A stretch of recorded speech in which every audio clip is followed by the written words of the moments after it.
1351 में मोहम्मद बिन तुगलक की मृत्यु हो जाती है। मोहम्मद बिन तुगलक के बाद में इसका उत्तराधिकारी कौन बनता है? फिरोज शाह तुगलक। फिरोज शाह तुगलक 1351 में दिल्ली सल्तनत की राजगद्दी पे बैठता है। अगला शासक है फिरोज शाह तुगलक। और जो फिरोज शाह तुगलक होता है, यही तुगलकों में अंतिम राजा होता है जो शक्तिशाली होता है, फिरोज शाह तुगलक। फिरोज शाह तुगलक के बाद आने वाले शासक सारे ही अयोग्य शासक होते हैं। ये शासन करता है 1351 से 1388 ईस्वी तक।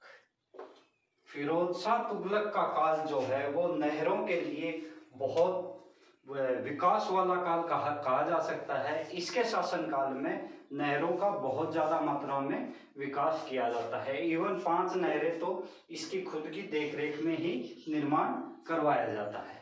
फिरोज शाह तुगलक वह प्रथम शासक था जिसने ब्राह्मणों पर जजिया कर लगाया। जो जजिया कर, अब होता क्या है जजिया कर?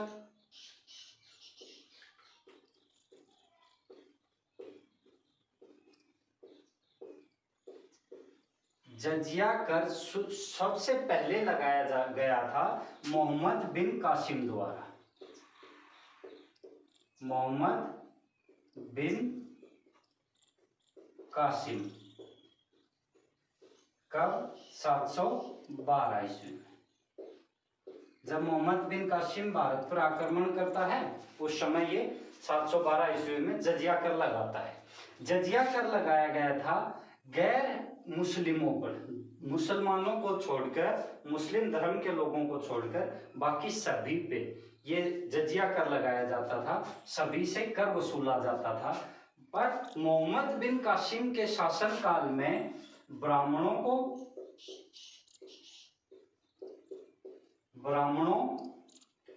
लंगड़े, लूले, अंधे, ठीक है, ब्राह्मणों, लंगड़े, लूले, अंधे यानी अपंग, इन लोगों को छोड़कर बाकी सभी हिंदुओं पे जो कर लगाया गया वो था जजिया कर। उनसे कर वसूला जाता था। पर जैसे ही फिरोज शाह तुगलक आता है, फिरोज शाह तुगलक इस लिस्ट से ब्राह्मणों का नाम निकालकर और रख देता है जजिया कर देने वाली लिस्ट में।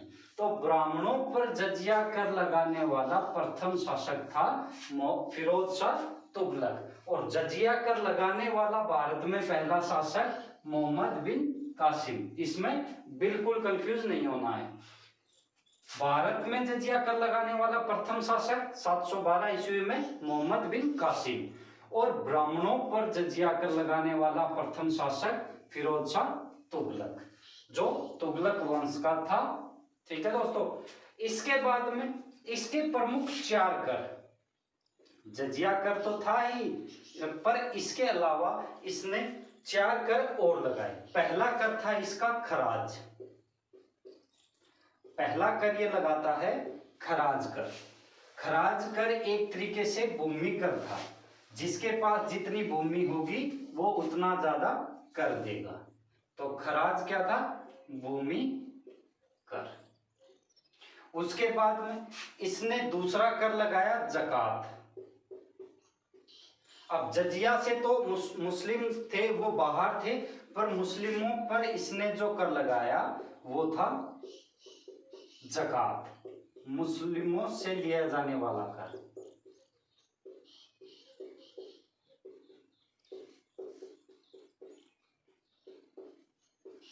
जकात के बाद इसका अगला कर जजिया कर, जो गैर मुस्लिमों से लिया जाता था, और ब्राह्मणों को भी इसमें शामिल कर दिया था। किसने? फिरोज शाह तुगलक ने। इसके बाद में अगला इसका कर आता है खुग्गस। खुग्गस वह कर था कि जैसे ही इसके सैनिक किसी दूसरे क्षेत्र पे आक्रमण करते थे, वहां से धन लूट के लाते थे, तो जो लूटे हुए धन पे जो कर लगेगा उसे बोला गया खुगस, और लूटे हुए धन पे जो कर लगाया गया लूटा हुआ माल।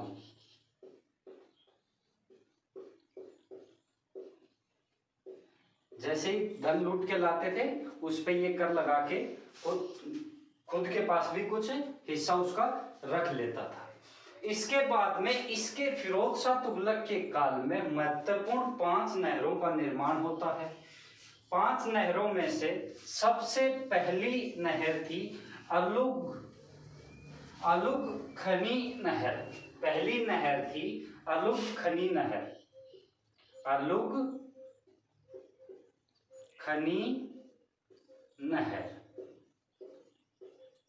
और इस नहर का निर्माण, अलुग खनी नहर का निर्माण होता है यमुना नदी से और हिसार तक के क्षेत्र में। यमुना नदी से हिसार तक। हिसार कहाँ? हरियाणा। यमुना नदी को हिसार हरियाणा से जोड़ती थी अलुग खनी नहर, जिसका निर्माण होता है फिरोज शाह तुगलक के काल में। उसके बाद अगली नहर होती है रजबाह नहर। रजबाह नहर, और ये नहर जोड़ती थी सतलज नदी से घग्गर नदी को। सतलज नदी और घग्गर नदी, सतलज और घग्गर नदी के बीच में, ठीक है।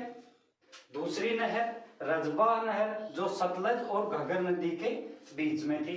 इसके बाद में सिरमौर से हांसी तक एक अलग नहर का निर्माण करवाता है। सिरमौर से हांसी हरियाणा, सिरमौर से हांसी तक अलग नहर का निर्माण। फिर घग्गर से फिरोजाबाद तक अलग नहर, और यमुना से फिरोजाबाद तक इसकी 5वीं नहर। तो इसकी चौथी नहर होती है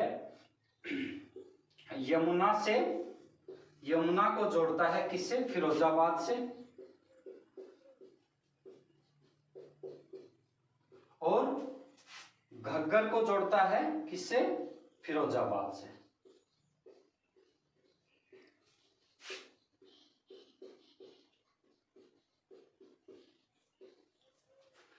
फिरोज शाह तुगलक के काल में मुख्यतः 5 नहरों का निर्माण होता है। पहली नहर होती है अलुग खनी नहर, जो यमुना और हिसार को आपस में जोड़ती है। उसके बाद में रजबाह नहर, इसके द्वारा सतलज और घग्गर का पानी आपस में जोड़ा जाता है। इसके बाद में सिरमौर से हांसी तक की नहर का निर्माण करवाया जाता है। यमुना से फिरोजाबाद तक जोड़ने का कार्य नहर द्वारा फिरोज शाह तुगलक के काल में होता है, और घग्गर को फिरोजाबाद से जोड़ने का कार्य भी फिरोज शाह तुगलक के काल में होता है। इसने कुछ नगरों को बसाया, जैसे फतेहाबाद हो गया, हिसार हो गया, फिर दिल्ली के अंदर फिर फिरोज शाह कोटला हो गया।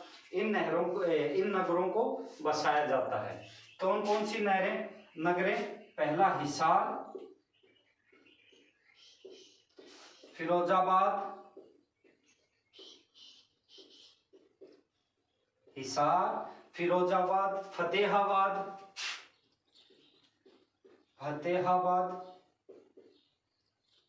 फिरोज शाह कोटला दिल्ली के अंदर, फिरोज शाह कोटला।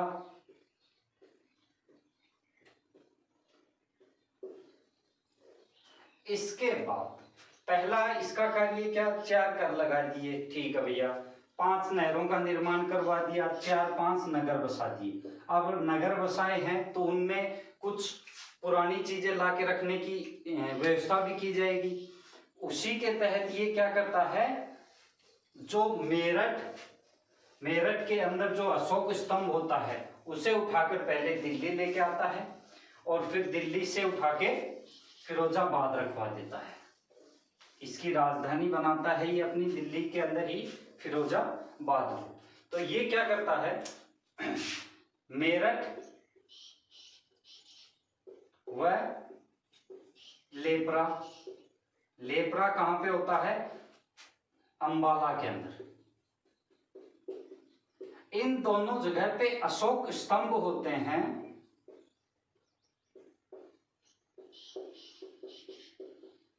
अशोक स्तंभ रखे होते हैं, वहां से उठवाता है उनको, पहले दिल्ली लेके आता है, फिर दिल्ली से दोबारा उठवाता है और कहां रखवा देता है, फिरोजाबाद। और फिरोजाबाद इसकी क्या होती है, राजधानी।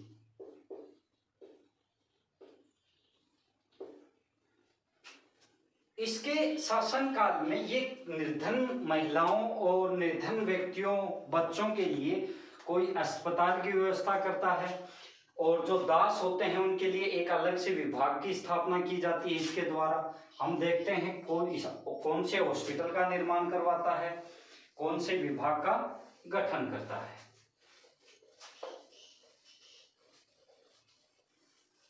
कहा जाता है कि फिरोज शाह तुगलक के शासनकाल में कम से कम 1 लाख इसके गुलाम हुआ करते थे।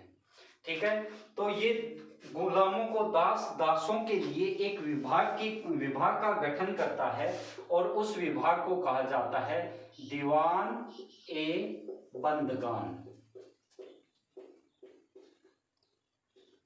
और ये किसके लिए बनाया जाता है, दासों के लिए एक विभाग बनाया जाता है। किसके द्वारा, फिरोज शाह तुगलक द्वारा। दीवान ए बंदगान नाम से दासों की उन्नति के लिए, और या फिर स्पेशली दासों के लिए एक विभाग का गठन करता है। उसके बाद में निर्धन महिलाएं, निर्धन बच्चों को और सहायता देने के लिए एक अलग से और एक तरीके से संस्था का निर्माण करता है, एक तरीके से एनजीओ का निर्माण करता है। उसका नाम होता है दीवान ए खैरात। दीवान ए खैरात। दीवान ए खैरात। दीवान ए खैरात होता है निर्धन महिलाओं व बच्चों की सहायता करने के लिए। उसके बाद में ये एक निःशुल्क इलाज के लिए दारुल सफा, या इसका दूसरा नाम था खैराती अस्पताल। ये एक खैराती अस्पताल दारुल सफा, जो गरीब निर्धन व्यक्ति, महिला, बच्चों के निःशुल्क इलाज के लिए एक हॉस्पिटल का निर्माण करवाता है, जिसे खैराती अस्पताल या दारुल सफा कहा जाता है। इसी के साथ में ये शादियों में जैसे बिचौलिए होते हैं ना, उन्हीं के बिचौलियों की तरह है, एक मैरिज ब्यूरो विभाग का गठन करता है। मैरिज ब्यूरो का गठन करता है।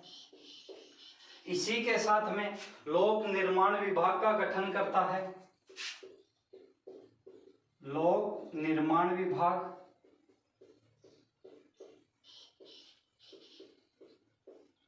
लोक निर्माण विभाग के साथ साथ ही अभी जितनी बेरोजगारी है, इतनी ही बेरोजगारी किसके शासनकाल में थी, फिरोज शाह तुगलक के काल में। और उसी बेरोजगारी को दूर करने के लिए रोजगार कार्यालय का निर्माण करता है। किसका, मैरिज ब्यूरो, बिचौलिए का भी काम हो जाएगा। लोक निर्माण विभाग का भी गठन करता है और रोजगार दिलाने के लिए आश्वस्त करता है और रोजगार कार्यालय की स्थापना करता है। इसके बाद में इसकी जो शासनकाल था उसके अंदर इससे पहले शासक कौन आता है, गयासुद्दीन तुगलक, फिर मोहम्मद बिन तुगलक। मोहम्मद बिन तुगलक कौन होता है, मूर्ख शासक कहा जाता है, बुद्धिमान मूर्ख शासक। वो क्या करता है, इससे पहले गयासुद्दीन तुगलक द्वारा जो भी धन इकट्ठा किया जाता है, सारा धन वो खाली कर देता है। इसके पास में भी वही आर्थिक स्थिति कमजोर ही होगी, क्योंकि इससे पहले वाले ने सब कुछ उड़ा दिया। मोहम्मद बिन तुगलक ने सारा खजाना खाली कर दिया था। इसी कारण से ये अपने सिक्कों में परिवर्तन करता है। तथा ये उस समय जो सिक्के चलते थे उनको जित्तल कहा जाता था, और जित्तल के सिक्कों में परिवर्तन करके ये 2 नए सिक्कों का निर्माण करता है, 2 नए सिक्के बनाता है। पहला होता है अधा और दूसरा होता है बिक। अधा और बिक। उस समय तक सिक्का कौन सा चल रहा था? जित्तल। ठीक है, तो ये सोचता है कि क्यों ना जित्तल में थोड़ी बहुत कटौती की जाए, कटौती करके 2 टाइप के सिक्के बनाए जाएं। तो जित्तल का 50% होता है अधा के अंदर, जित्तल का 50%, और जित्तल का 25% वो रखता है किसमें? बिक के अंदर।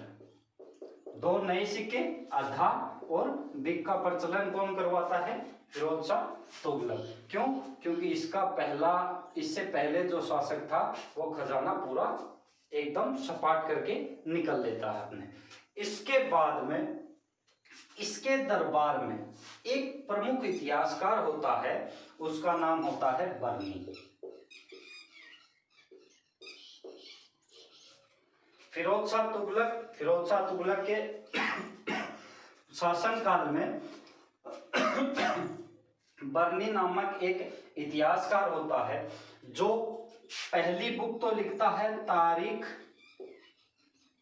ए फिरोज शाही,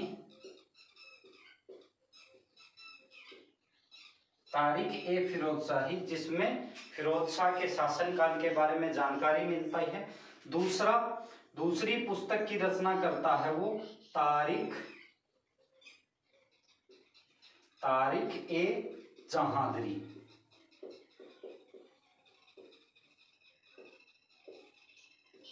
ठीक है दोस्तों, तो बर्नी किसके शासनकाल में इतिहासकार था?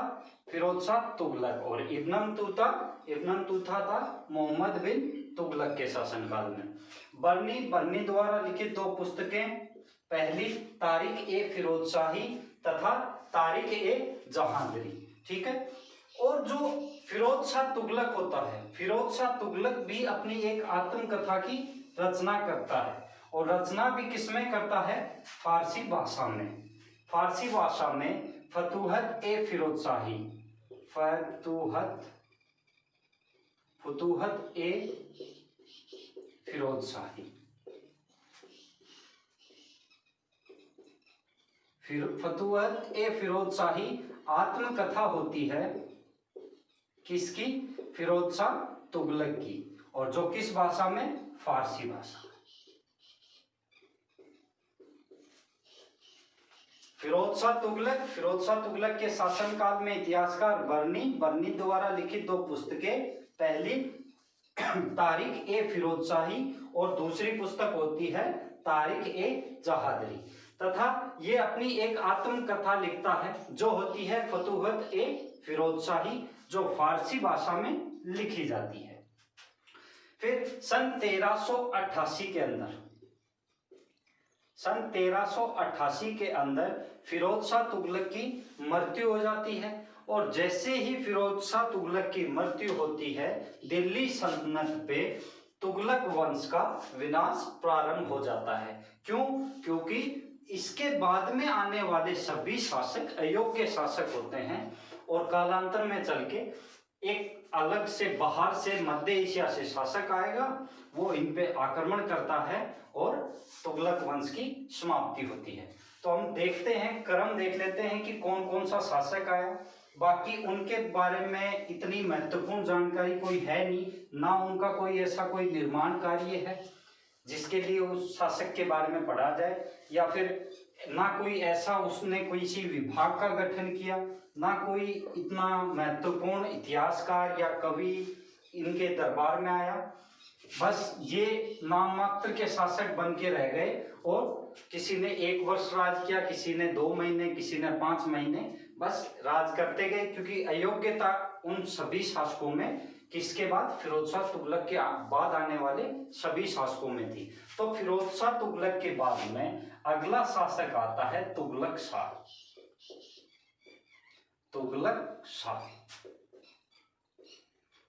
शाह कौन सा होता है? द्वितीय। तुगलक शाह शासन करता है 1388 ईस्वी से 1389 ईस्वी तक, 1388 से 1389 ईस्वी तक नाम मात्र का ये शासक रहता है। इसकी हत्या कर देता है अबू बकर। अबू बकर इसकी हत्या करता है तथा खुद शासन गद्दी पे, दिल्ली की राजगद्दी पे बैठ जाता है। अबू बकर बैठता है 1389 से लेके 1390 ईस्वी तक। अब हत्या करके बैठ जरूर ये गद्दी पे जाता है, पर इसे शासन करने नहीं देता कोई भी, और इसके शासनकाल में बहुत ज्यादा मात्रा में इसके पूरे साम्राज्य में अशांति फैल जाती है। उसी अशांति का फायदा उठा के मोहम्मद शाह शासन गद्दी पे बैठता है। मोहम्मद शाह बैठता है 1390 ईस्वी में, और वो शासन करता है 1394 ईस्वी तक। 1390 से 1394 ईस्वी तक। अभी तक ये तीनों शासक हैं, तीनों अयोग्य शासक हैं। इनके बारे में इतिहास में कोई महत्वपूर्ण जानकारी नहीं मिलती है, ना ही इनके बारे में ये मिलता कि इन्होंने कोई विशेष विभाग का गठन किया हो, या कोई मुख्य इतिहासकार, लेखक, कवि या सूफी संत या कोई महात्मा इनके दरबार में आया हो, ऐसी कोई भी जानकारी नहीं मिलती है। इसके बाद में अगला शासक बनता है हुमायूं खां, और ये भी एक अयोग्य शासक रहता है। हुमायूं खां ये 1394 में राजगद्दी पे बैठता है और 1394 में ही उठ जाता है। ये लगभग शासन करता है 1 माह और लगभग 15-16 दिन, इतना ही ये शासन कर पाता है। इसके समय काल में जो अशांति थी, जो उपद्रव थे, वो अपनी चरम सीमा पर पहुंच जाते हैं, और इनकी अयोग्यता ये होती है कि ये उस पे नियंत्रण पाने में बिल्कुल विफल रहते हैं। इसी चीज का फायदा उठाते हैं मध्य एशिया के शासक। इसके बाद में हुमायूं खां के बाद में आता है महमूद शाह। हुमायूं खां के बाद में आता है महमूद खां, और महमूद खां के समय में, महमूद खां के शासनकाल में मध्य एशिया से तैमूर लंग का आक्रमण होता है। अगला शासक था अपना महमूद शाह, जो शासन करता है 1394 ईस्वी से 1413 तक। महमूद शाह का शासनकाल भी सिर्फ इसका जो नियंत्रण था वो सिर्फ इसके दरबार तक ही सीमित रह जाता है, उससे आगे कुछ नहीं होता। जब साम्राज्य पे नियंत्रण नहीं होगा तो छोटे नए राज्यों का गठन होना शुरू हो जाता है। तो इसके शासनकाल में जौनपुर, गुजरात ये छोटे नए राज्यों का गठन होने लगता है। ये अपने आप को स्वतंत्र घोषित करने लग जाते हैं, जैसे खानदेश हो गया, ये अपने आप को स्वतंत्र घोषित करते हैं और इन पे इसका कोई भी नियंत्रण नहीं रहता है। जैसे ही इन पे नियंत्रण नहीं रहता है, इसी का फायदा उठाता है तैमूर लंग। मध्य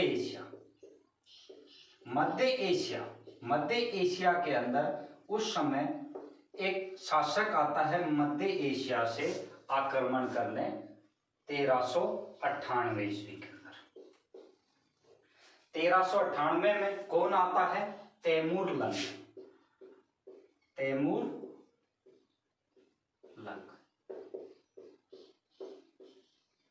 देखो दोस्तों, महमूद शाह 1394 में शासक बनता है, अयोग्य शासक होता है।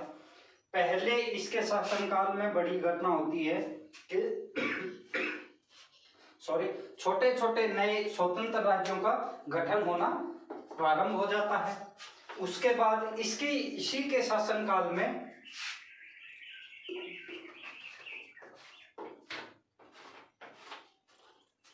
इसी महमूद शाह के शासनकाल में ही अकाल पड़ता है।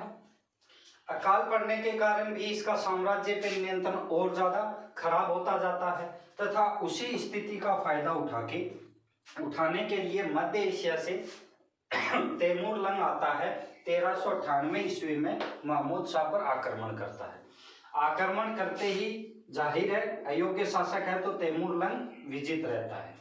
तैमूर लंग यहाँ पे दिल्ली में 15 दिन तक डेरा डाल के रहता है। 15 दिन तक। 15 दिन के बाद में वो अपने एक सहयोगी खिज्र खां को बुलाता है और खिज्र खां से कहता है, देखो भैया खिज्र, मैं तो अब वापस जा रहा हूँ कहाँ, मध्य एशिया, यहाँ तुम संभालो, तुम्हें मैं राज्यपाल नियुक्त करता हूँ। खिज्र खां बोला हाँ, इसी के लिए तुम आपके साथ है। खिज्र खां इसके लिए एग्री हो जाता है। तैमूर लंग खिज्र खां को दिल्ली का राज्यपाल नियुक्त करता है। दिल्ली का राज्यपाल। अब तैमूर लंग तो अपी हो रहा है ना। जैसे ही तैमूर लंग खुशी के मारे फुला नहीं समाता, धन्यवाद कर रहा होता है किसको, खिज्र खां को। उसी समय तैमूर लंग क्या कहता है, चल इतना खुश है तो तुझे थोड़ा सा और खुश कर देता हूं। तो लाहौर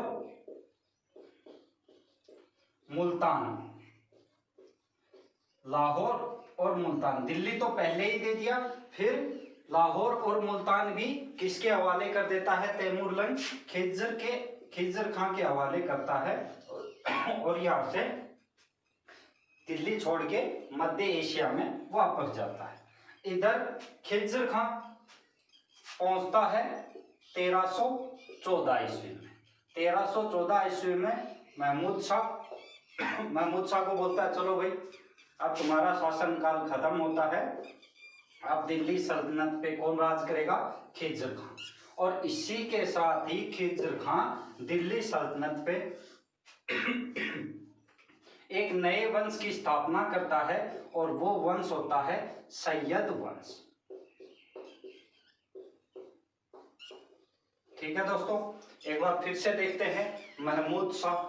फिरोज शाह तुगलक के बाद में जितने भी शासक आते हैं तुगलक वंश के, सभी अयोग्य शासक होते हैं। दिल्ली से पूरा नियंत्रण खोने लगता है। इधर दक्षिण भारत में भी नियंत्रण खो जाता है और जितने शासक आते हैं उनके शासनकाल में छोटे छोटे स्वतंत्र राज्यों का गठन होना प्रारंभ होता है। अंतिम शासक होता है महमूद शाह। 1394 में शासक बनता है। इसके शासक बनते ही अकाल आता है। अकाल के बाद में जौनपुर, गुजरात, खानदेश ये नए स्वतंत्र राज्य घोषित कर लेते हैं स्वयं को।